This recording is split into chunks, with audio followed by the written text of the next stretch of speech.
दोस्तों नमस्कार, मेरा नाम है अनूप आकाश वर्मा और आप देख रहे हैं द रिपोर्टर हिंदी।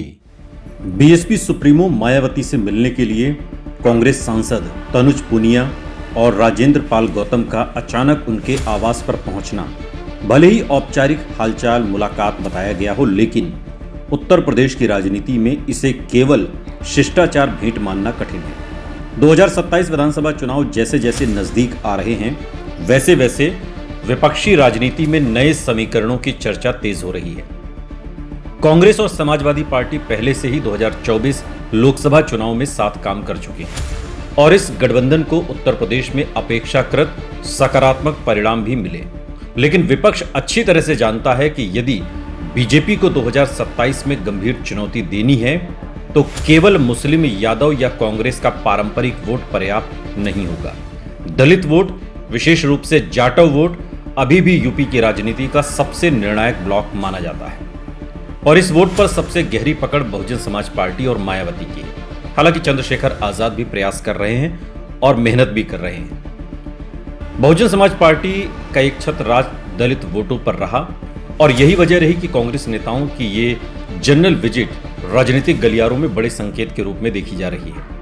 असल में उत्तर प्रदेश की राजनीति पिछले 3 दशकों से 3 सामाजिक ध्रुवों पर घूमती रही। बीजेपी का हिंदुत्व और गैर यादव ओबीसी समीकरण, समाजवादी पार्टी का यादव मुस्लिम आधार और बहुजन समाज पार्टी का दलित विशेषकर जाटव वोट बैंक। 2014 के बाद से बीजेपी ने इन तीनों सामाजिक समीकरणों में सेंध लगाकर बड़ी सफलता हासिल की। बीजेपी ने गैर यादव पिछड़ों, गैर जाटव दलितों और हिंदुत्व की व्यापक राजनीति के जरिए यूपी में अपना वर्चस्व बनाया।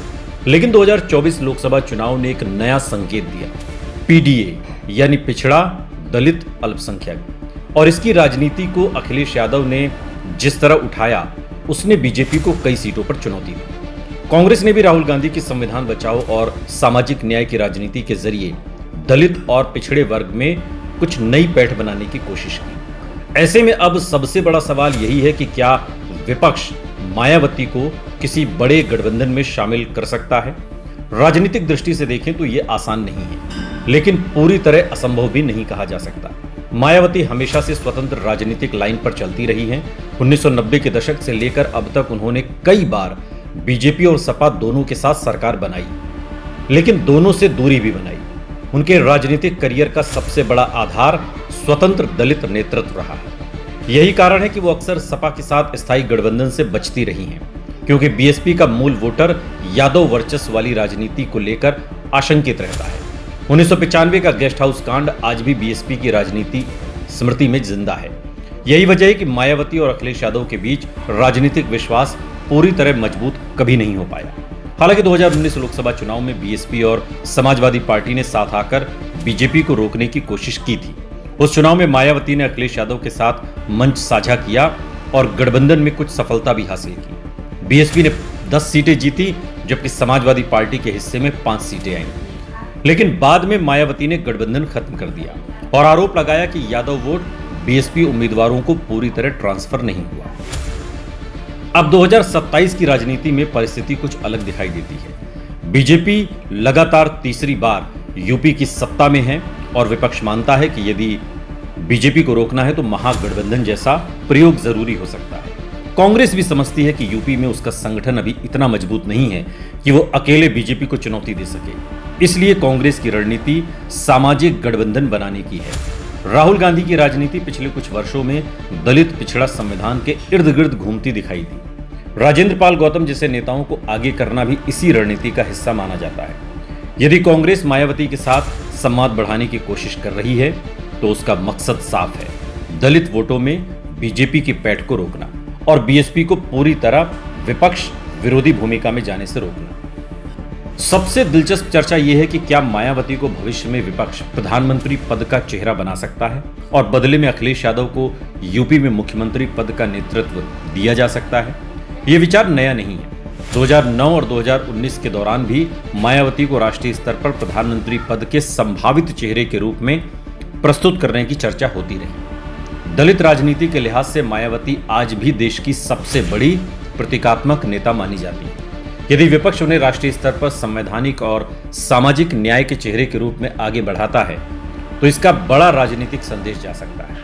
खासकर दलित वोटरों में ये संदेश कि विपक्ष केवल प्रतीकात्मक राजनीति नहीं बल्कि सत्ता साझेदारी की बात कर रहा है। बदले में अखिलेश यादव को यूपी में मुख्यमंत्री पद का चेहरा बनाए रखना सपा के लिए स्वीकार्य हो सकता है, क्योंकि सपा का वास्तविक राजनीतिक आधार यूपी में ही केंद्रित है। लेकिन इस पूरी रणनीति के सामने कई बड़ी बाधाएं भी हैं। पहली चुनौती भरोसे की है। बीएसपी का एक बड़ा वर्ग मानता है कि सपा के साथ गठबंधन का सबसे ज्यादा नुकसान बीएसपी को होता है, क्योंकि मुस्लिम और दलित वोटों का पूरा ट्रांसफर नहीं हो पाता, जबकि यादव वोट अपने उम्मीदवारों तक सीमित रह जाता है। दूसरी चुनौती नेतृत्व की है। मायावती अपने राजनीतिक निर्णयों में बेहद सतर्क और केंद्रीकृत शैली अपनाती है। वो किसी भी गठबंधन में अपनी राजनीतिक स्वतंत्रता कम नहीं करना चाहेंगे। तीसरी चुनौती कांग्रेस की भूमिका है। यदि कांग्रेस, सपा और बीएसपी साथ आते हैं तो सीट बंटवारे का फॉर्मूला बेहद कठिन हो जाएगा। पश्चिमी यूपी, अवध, बुंदेलखंड और पूर्वांचल में हर पार्टी अपनी ताकत का दावा करेगी। चौथी चुनौती बीजेपी की रणनीति है। बीजेपी पूरी कोशिश करेगी कि दलित वोट पूरी तरह विपक्षी एकता की तरफ न जाए। बीजेपी पहले से ही गैर जाटव दलितों और लाभार्थी वर्ग पर मजबूत पकड़ बनाए हुए है।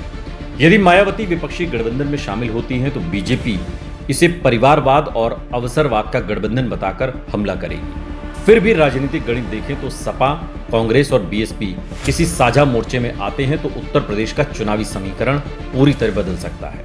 मुस्लिम, यादव, जाटव, कुछ गैर जाटव दलित, कांग्रेस का पारंपरिक वोट और कुछ पिछड़ी जातियों का गठजोड़ बीजेपी के लिए बड़ी चुनौती बन सकता है। 2024 लोकसभा चुनाव में विपक्ष को जो सामाजिक संकेत मिले वो बताते हैं कि दलित और पिछड़े वर्ग में बीजेपी को लेकर कुछ असंतोष मौजूद है।